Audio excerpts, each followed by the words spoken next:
বারান্দায় মিষ্টি কুমড়া শাক লাগানো এবং সেই শাক ভেজে খাওয়া, তার সাথে সারা জীবন আব্বু আমাকে ফল ফ্রুট কিনে খাওয়াইছে, এখন আব্বুর জন্য আমি ফল কিনবো। সবকিছু নিয়ে থাকছে আজকের ভিডিওটি। আসসালামু আলাইকুম everyone, welcome to Hafsa's little corner of the internet day 5। আমার স্কিনের গ্লো দেখে বুঝতে পারতেছো যে আজকে আমি আমার বরফে কিছুক্ষণ মুখ চুবাইছি ঘুম থেকে উঠে। তারপর আজকে আমার একটা এক্সাম ছিল, মাশাআল্লাহ আলহামদুলিল্লাহ এক্সাম অনেক ভালো হয়েছে।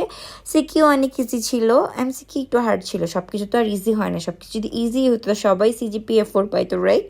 তারপর বাবা সারাটা জীবন আমার জন্য ফ্রুটস কিনছে।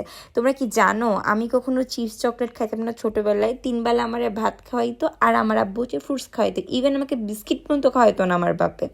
সো তাই আমি আজকে আব্বুর জন্য ফ্রুট কিনবো।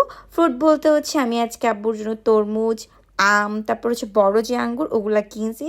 এরপর আমি আব্বুকে বলছিলাম যে রূপচাঁদা মাছ খাবো, আব্বুকে জাস্ট বলছি রূপচাঁদা মাছ, আব্বু ইলিশ মাছও নিয়ে আসছে। নট অনলি আনা, ওগুলো সুন্দর করে ক্লিন করে আমাকে কেটে দিয়েছে। এরপর হচ্ছে বারান্দা হচ্ছে কুমড়ো শাক লাগানো হয়েছিল, মাসাল্লাহ ওগুলোর আগাগুলো বড় হয়েছে। সো ওগুলো হচ্ছে রসুন তেলা দিয়ে সুন্দর করে অনেক মজা করে ভাজছি।